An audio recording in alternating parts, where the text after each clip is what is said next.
Assalamualaikum warahmatullahi wabarakatuh. Perkenalkan, nama saya Safitriani dengan NIM 0103221015 dari kelas PMI 1A. Di sini saya akan menjelaskan sedikit tentang sejarah Sumpah Pemuda. Hari Sumpah Pemuda yang diperingati setiap tanggal 28 Oktober merupakan tonggak sejarah penting bagi perjalanan dan perjuangan Indonesia dalam merebut kemerdekaan, di mana pada tanggal 28 Oktober 1928 atau pada 94 tahun yang lalu, para pemuda Indonesia yang berasal dari berbagai daerah berkumpul untuk mengucapkan ikrarnya. Mereka berikrar untuk bertumpah darah, berbahasa, dan berbangsa Indonesia. Berikut bunyi Sumpah Pemuda. Sumpah Pemuda. Kami putra-putri Indonesia mengaku bertumpah darah yang satu tanah air Indonesia. 2. Kami putra-putri Indonesia berbangsa yang satu, bangsa Indonesia. 3. Kami putra-putri Indonesia menjunjung tinggi bahasa persatuan, bahasa Indonesia. Nah kawan-kawan, sebelum tercetusnya sebagai Sumpah Pemuda pada tanggal 28 Oktober 1928, ada sejarah di baliknya, yakni dilatar belakangi oleh munculnya gagasan penyelenggaraan Kongres Pemuda kedua yang berasal dari Perhimpunan Pelajar-Pelajar Indonesia atau sering disingkat dengan PPPI.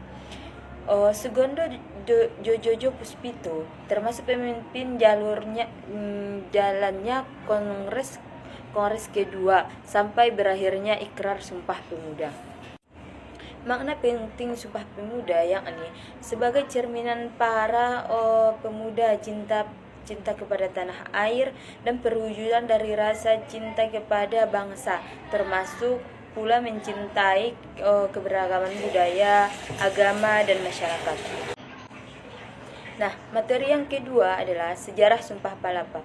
Sumpah Palapa atau Amukti Palapa adalah sumpah yang diikrarkan oleh Gajah Mada setelah ia dilantik atau diangkat ia menjadi Mahapatih Amangkubumi yang bergelarkan Maha Menteri Mukyampu Gajah Mada pada tahun 1334.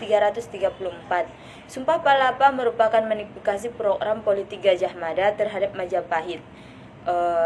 Teks tersebut berbunyi, Sirah Gajah Mahapatih Amangkubumi Tan Ayun Amuktia Palapa.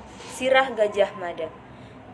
Lamun hus kalah Nusantara isun umukti Palapa. Lamun kalah ring Gurun, ring Seran, Tanjung Pura, ring Haru, Dompo, ring Bali, Sunda, Palembang, Tumasik, Samana isun amukti Palapa. Latar belakang terjadinya atau munculnya Sumpah Palapa yaitu terjadinya Sumpah Palapa dalam kitab Pararaton, yaitu manifestasi program politik Gajah Mada terhadap Majapahit.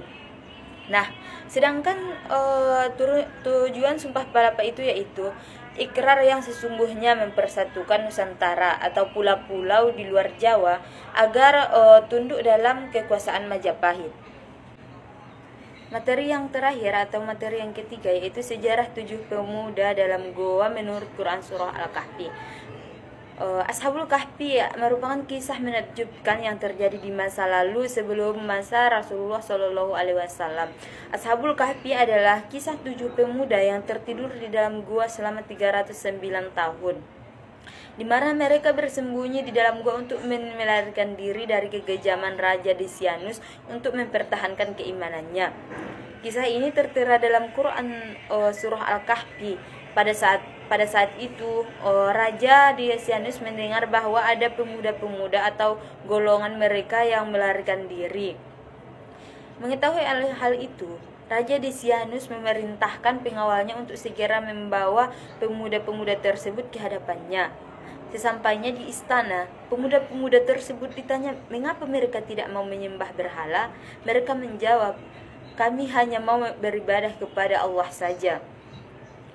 Nah kawan-kawan, di sini saya akan sedikit menjelaskan pemuda itu dalam Quran Surah Al-Kahfi yang berbunyi, Bismillahirrahmanirrahim.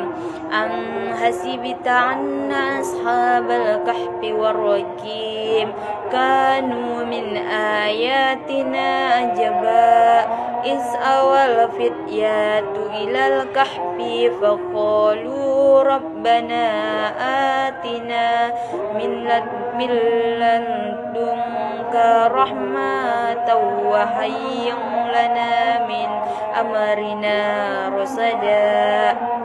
Yang artinya, apakah engkau mengira bahwa orang yang mendiami gua dan yang mempunyai ar-raqib itu termasuk tanda-tanda kebesaran kami yang menakjubkan?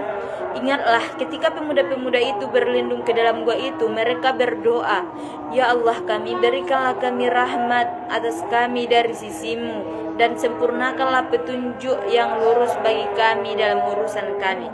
Maka kami tutup telinga mereka di dalam gua itu selama beberapa tahun. Kemudian kami bangunkan mereka untuk mengetahui manakah di antara kedua golongan itu yang lebih tepat dalam menghitung berapa lama mereka tinggal di dalam gua itu. Sekian penjelasan saya tentang 7 pemuda dalam Quran Surah Al-Kahfi. Kesimpulan dari 3 materi tersebut adalah yang pertama, kesimpulan dari Sumpah Pemuda yaitu Sumpah Pemuda membuktikan mengajarkan atau membuktikan nilai-nilai persatuan bangsa. Sumpah Pemuda juga mengajarkan perbedaan yang dimiliki bangsa Indonesia ternyata dapat disatukan sebagai perwujudan Bhinneka Tunggal Ika. Yang kedua, dari Sumpah Palapa kita dapat mengambil nilai-nilai kesatuan dan persatuan wilayah Nusantara, nilai kehistoris, nilai keberanian, dan nilai percaya diri dan nilai sosial. Yang terakhir yaitu kesimpulan dari 7 pemuda yang tertidur di dalam gua dalam surah Al-Kahfi, yaitu yang bahwa ketika kita beribadah ikhlas kepada Allah dan semata-mata hanya ingin mendapatkan ridhonya, maka niscaya Allah akan mempercepat atau memudahkan segala urusan kita. Sekian penjelasan saya tentang materi ini dalam memenuhi tugas Pancasila. Apabila ada kata-kata atau penjelasan saya yang kurang paham atau kurang jelas, saya minta maaf. Assalamualaikum warahmatullahi wabarakatuh.